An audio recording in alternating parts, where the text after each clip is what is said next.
A fog settles heavy over Odd, West Virginia, the kind that doesn't drift so much as linger like it remembers. The hills stand still under the pale wash of dawn, their shapes swallowed in grey. A rusted mailbox leans by the road, its flag long broken, its paint chipped away by years of silence. Somewhere in the distance, a dog barks once, then nothing. Only the hum of insects and the low, steady sigh of wind through empty trees. By the late 1970s, America had already moved on disco on the radio, highways slicing through mountains, cities glowing brighter than ever before. But deep in the folds of Appalachia, there were still hollows where time stood still, and families who lived far from its reach. The camera glides down a dirt road carved by truck tires and rain toward a cluster of weathered trailers. The Whittaker home, small, tired, but still standing, sits at the heart of it all. The walls have seen decades. The soil beneath has held generations. It's here the Whittakers lived, a name whispered more than spoken, a family tied not by choice, but by blood, bound to the hills that gave them life and the world that refused to understand them. Archival footage flickers across the screen, the old Whittaker interviews, the ones that made the family infamous, faces framed by poverty and pride, voices fractured by isolation. We hear echoes of those earlier days. Ray's quiet stare, Betty's soft words, the dogs barking in the background. Now, we return to the present. The next generation stands where the old one once did. Timmy, born around 1979, and Jason, around 1978. The world they inherited wasn't wealth or comfort. It was memory, the kind that clings like smoke. They were born after the world had already judged their name. Children in a hollow that history forgot, raised in the shadow of stories they never told. The tone deepens, the sense of a legacy, repeating itself, of silence becoming inheritance. And maybe that's the tragedy of the Whittakers, that some bloodlines don't just fade away. They echo. A low Appalachian hymn hums beneath the closing narration. The frame pulls back, a single light glowing in the hollow's darkness. Tell me, where are you watching from tonight? Somewhere quiet, I hope. Subscribe if you believe every forgotten family deserves to have their story remembered, no matter how dark. A thin morning light slips through a curtain made from an old bedsheet. Inside a small cinder-block home, the air is heavy, thick with the scent of old wood, kerosene, and time.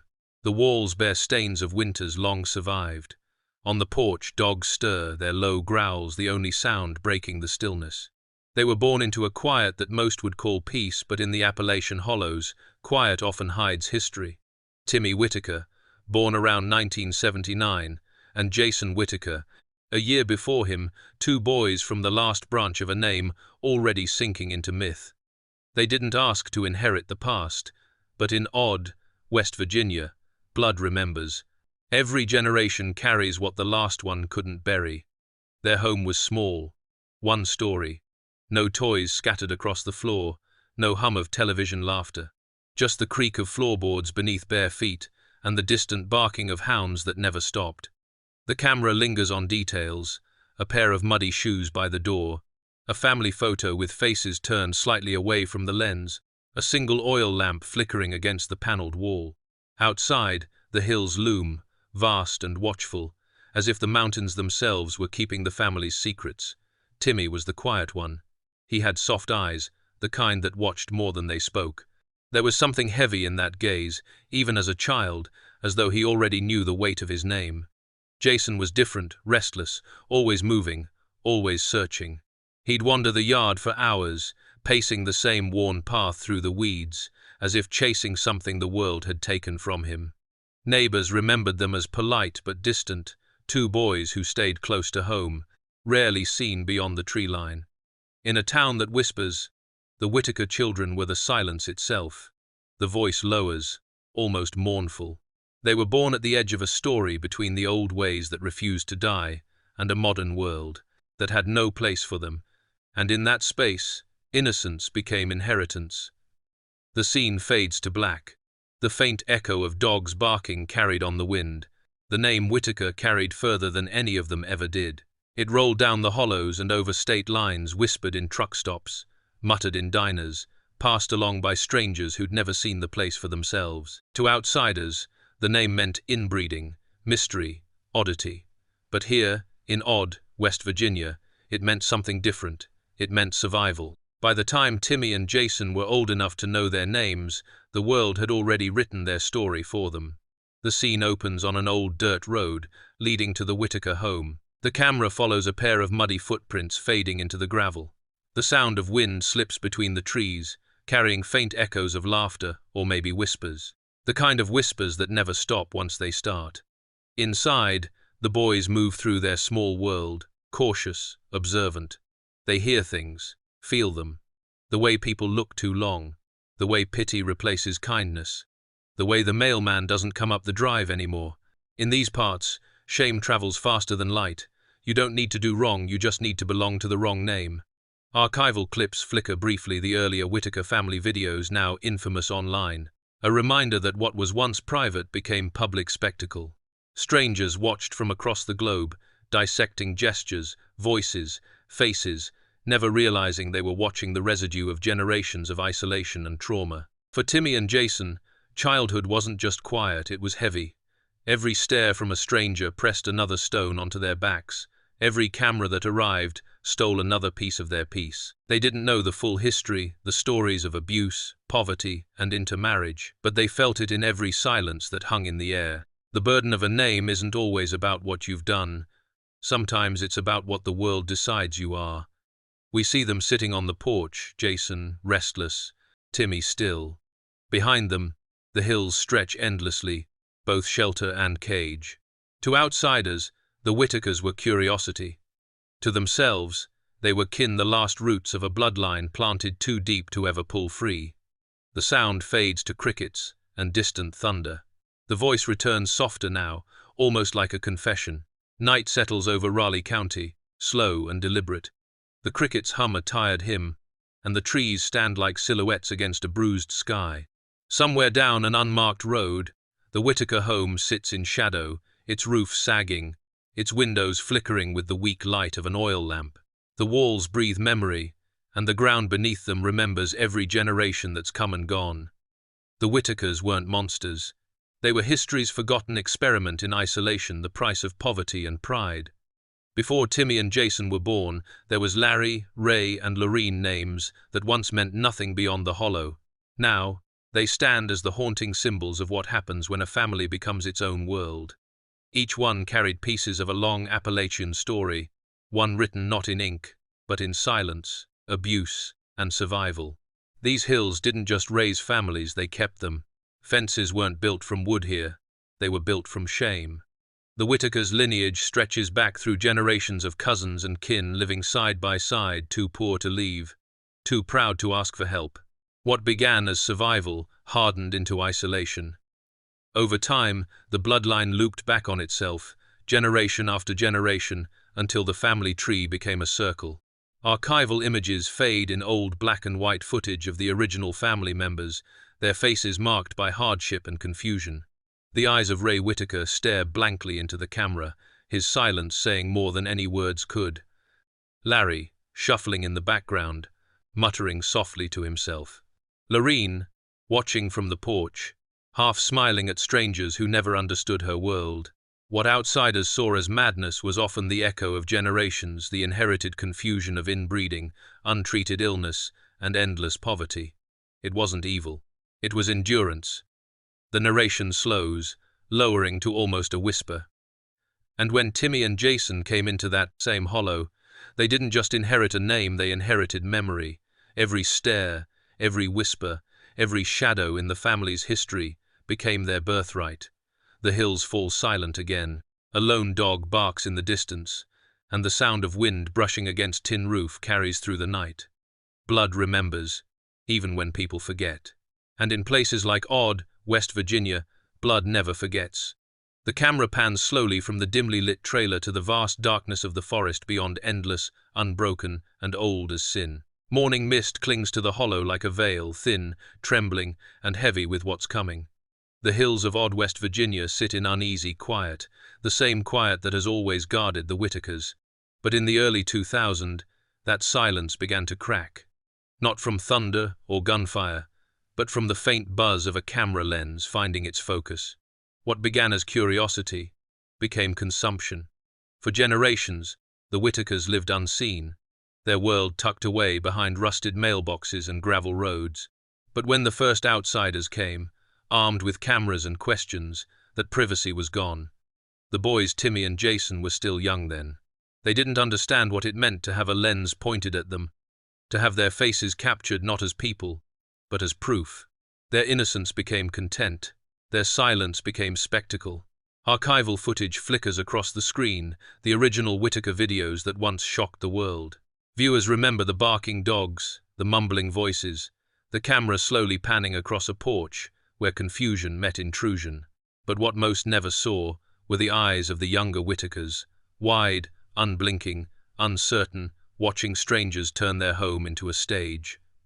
Inside that hollow, there was no script, no defense, only family trying to endure another kind of hunger, the hunger of a world that feeds on the lives of others.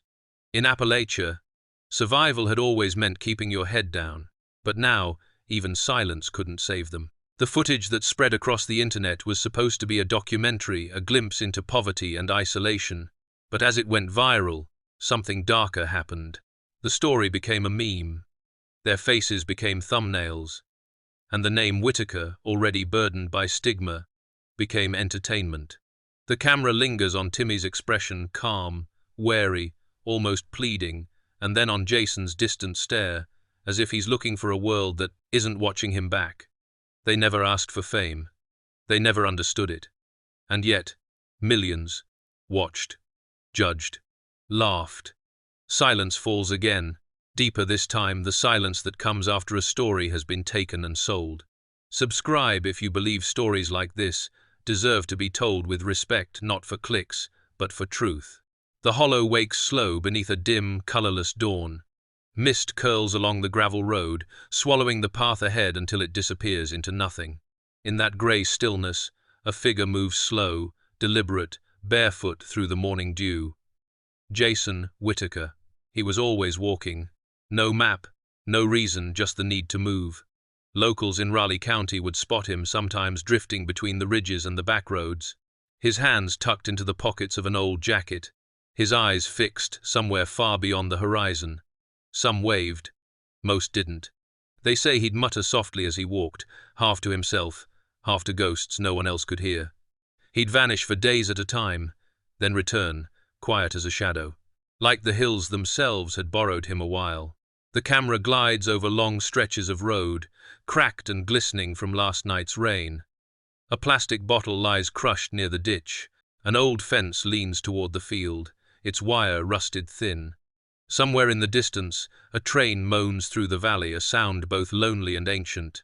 Jason walks through it all like he belongs to none of it, yet it all belongs to him. Some said he was escaping. Others believed he was returning, walking the same paths his ancestors once took, as if tracing the loops of the family's bloodline through the hills. His wandering became legend in odd, West Virginia, a quiet folklore whispered among neighbors. They'd see him at dusk, crossing Route 3, barefoot, shoulders hunched against the wind. No destination, no explanation, just motion, constant, haunted, human. For Jason, walking wasn't running away. It was remembering.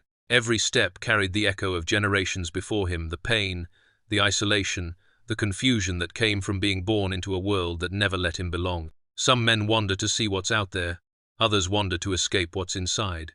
Jason did both. The scene fades to a single shot. Jason's figure shrinking against the Appalachian hills, the light behind him fading into the dark. The sound of his footsteps fades too, replaced by the soft whisper of wind through the trees. Maybe he wasn't lost. Maybe he was just walking toward the only place that ever made sense, the silence. The morning light filters weakly through the trees, falling in pale streaks across an old wooden porch. The boards creak under the weight of years, and somewhere, a hound stirs, the kind of dog that knows every sound the hollow makes. Timmy Whittaker sits there, motionless, the brim of his cap shadowing his eyes. In his silence, the world hums on. Crickets, wind, and the faint echo of a past that never truly left. He stayed near the old home, tending to what the world had left behind.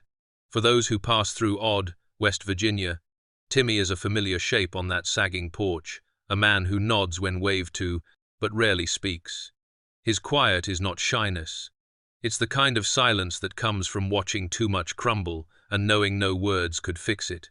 The camera lingers on the peeling paint of the family house, the same place where generations of Whittakers lived, loved, and unraveled. The dogs circle near his feet, lean and loyal, their presence both company and memory. He feeds them without a word, each motion careful, as if afraid to break the fragile stillness of the morning. They say Timmy never left, that he couldn't, that the roots ran too deep, tangled in the soil, in the name, in the blood. When strangers come by, tourists mostly, curious about the stories that turned his family into an internet spectacle, Timmy does what he's always done, nods politely, looks away, and lets the silence answer for him. He's become the final chapter of a story no one meant to tell, the living echo of a bloodline that refused to vanish, even after the world turned its eyes elsewhere. There's something sacred in his staying, not stubbornness, but duty. The hills raised him, kept him, and now he returns the favor by keeping what little remains upright. The house, the dogs, the memory, all of it rests in his quiet hands. In a world that left them behind, Timmy remained, the last keeper of a hollow, haunted by love, loss, and legacy. As the frame darkens, we hear the soft rustle of wind through the pines, a sound older than any name whispered here. A truck hums down the narrow road into odd West Virginia, its tires spitting gravel across the dirt path that leads to the Whittaker home. The holler is quiet, the kind of quiet that doesn't welcome strangers. Yet one day, years ago, that silence was broken, not by kin, not by neighbors, but by outsiders carrying cameras. To the lens, they were content. But behind the lens, there were questions no one dared to ask. The first photographs were simple faces framed by the Appalachian woods, dogs barking in the background, and an uneasy stillness between each breath. What began as curiosity quickly turned into a global fascination. The Whittakers became subjects not of empathy, but of exposure. Their poverty, their isolation, their lineage, all turned into content for a world hungry for something real. The internet lit up. Millions clicked. Some pitied, others mocked. Few understood. Each thumbnail, each title, carried the same undertone, a blend of fascination and unease, of pity disguised as compassion. For the Whittakers, there was no script, no defense, no understanding of what it meant to be broadcast to the world. When the lens left, the hills went back to silence. But silence never forgets. Timmy stayed on the porch, the dogs at his feet. Jason drifted. The camera crews moved on to the next story, but the echoes remained in every repost, every headline, every whispered name, spoken without context. What outsiders called documentation, the mountains remembered as intrusion. And maybe that's the real tragedy. Not just the family's pain, but how the world consumed it, turning generational trauma into digital folklore, stripping away the humanity in exchange for views, for shock, for curiosity. In a way, we all looked through that same lens, searching for truth, but finding our reflection in their ruin. The question that lingers is one without an answer. Where does empathy end and exploitation begin? The story of the Whittakers isn't just theirs anymore, it's ours too. A mirror held up to a society that confuses watching with understanding. The wind rises again, brushing through the pines as if the hollow itself sighs. The camera fades to black, leaving only the echo of that uneasy silence. A pale orange dusk bleeds over Raleigh County, the kind that lingers just long enough to make everything feel suspended, not living, not dead, but caught between the two. The hills are still, save for the low hum of cicadas and the distant creak of a porch swing. In the hollow below, a single light flickers in the window of a weathered trailer. It's small, dim, yet somehow defiant, the last light of the Whittaker name. No confirmed children, no known future generations. When the last of a name fades, what remains the people, or their myth? Timmy still sits on that same porch some evenings, dogs at his side, the sky folding into darkness. Jason, they say, wanders less now, or maybe he just wandered far enough to disappear into the folds of memory. Together, they are what's left, the human remnants of a story that began generations ago, when the mountains were young and families rarely left the hollows they were born in. But names, like echoes, have their own kind of half-life. The Whittakers no longer stand as a family so much as they do a symbol of isolation, of poverty, of misunderstanding. To outsiders, they've become legend. To those who know the land, they are a quiet scar, proof of what happens when time forgets a people but remembers their shadow. The air feels heavy here, like history pressing down on the soil. You can almost hear it if you listen close, the murmur of names half swallowed by dirt, the clatter of an old tin roof in the wind, the rhythm of something ancient refusing to die completely. Somewhere in the woods, the remains of their homestead still stand: a crooked mailbox, a sagging fence, the ghosts of laughter that once filled these hollows before shame replaced it. When the light goes out, the story doesn't end. It lingers in whispers, in footage, in the eyes of those who still remember. The Whittaker story isn't just about a bloodline. It's about how the world chose to see it, about how myth can outlive man. The final generation, Timmy and Jason, carry not just their name, but the weight of its meaning, a burden carved deep into the Appalachian hills themselves. As the last glow from the trailer window fades into night, we're left wondering what truly survives: blood, memory, or the stories we tell to keep them alive. Night settles over odd West Virginia, in that patient way it always does, not sudden, not loud, but slow and certain. The fog drifts through the hollow like a ghost returning home. Crickets hum their endless hymn, and the old Whittaker place sits beneath the trees, silent but not empty. There's still something there, a presence that time couldn't quite erase. Maybe the story of the Whittakers isn't about inbreeding or poverty. Maybe it's about what happens when the world forgets its own people. For generations, their name echoed through these hills, passed from one weathered porch to another. The world saw them as spectacle, an oddity to be studied, a whisper to be replayed. But here, in the quiet of the Appalachian night, they were simply people bound by blood, shaped by hardship, and swallowed by isolation. They laughed once, they fought, they endured. Now, the hollow remembers them in its own way. In the bark of old trees where names were carved, in the faint sound of dogs that still roam near the rusted mailbox, in the faint glimmer of light that sometimes flickers from the trailer window long after the world has turned its eyes away. The Whittaker story is not a headline, it's a wound that speaks softly. It's the ache of forgotten history, the shadow of generational trauma left to echo in a place too proud to leave and too poor to change. Their silence was never emptiness. It was grief in its purest form, a language the hills themselves seem to understand. Every family leaves a mark. Some are written in ink, others in silence. The camera pans upward across the trees, the dirt road, the stars dimmed by mist. The hollow exhales one last breath, and the night holds it still. This is not an ending, only a remembering. Because even when the world forgets, the mountains keep their ghosts. Where are you watching from tonight? Somewhere quiet, I hope. Subscribe to Underbelly Bloodline if you believe some stories deserve to be remembered no matter how dark.